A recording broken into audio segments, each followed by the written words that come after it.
Wow, nag-arrange ng mga notebook niya. Maganda ba yung notebook mo? Patingin daw. Uy, ganda ng spring ha, doble. Patingin nga ng harap.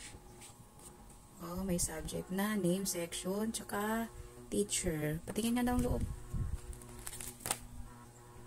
Uy, ganda ng spring ha. Kumusta yung ano natin?